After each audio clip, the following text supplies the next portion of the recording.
ভারতের সিনেমা জগতে শুরু হয়েছে এক নতুন যুগ, যেখানে ক্যামেরা, সেট আর বিশাল ইউনিটের জায়গা নিচ্ছে কৃত্রিম বুদ্ধিমত্তা বা এআই।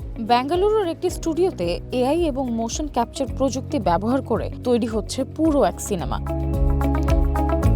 হিন্দু পুরাণ ভিত্তিক গল্প রামায়ণ ও মহাভারত নিয়ে তৈরি হচ্ছে নতুন ধরনের এই সিনেমা, যেখানে সবই তৈরি হচ্ছে কম্পিউটারের মাধ্যমে। এই প্রযুক্তির বড় সুবিধা হলো সময় এবং খরচ কমে যাচ্ছে অকল্পনীয়ভাবে।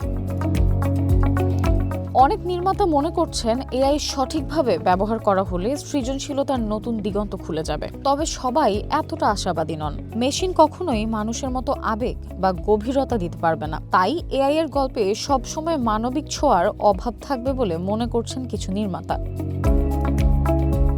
বিশেষজ্ঞদের মতে এআই ব্যবহারের ফলে ভারতের মিডিয়া ও বিনোদন খাতে আয় বাড়তে পারে প্রায় 10%, আর খরচ কমতে পারে 15% পর্যন্ত। সব মিলিয়ে বলিউডে এআই এর এই নতুন অধ্যায় তৈরি করছে এক বড় প্রশ্ন। প্রযুক্তি কি সৃজনশীলতাকে বাড়াবে, নাকি একেবারেই হারিয়ে যেতে চলেছে মানুষের স্পর্শ? Samiha Majumdar, one digital desk.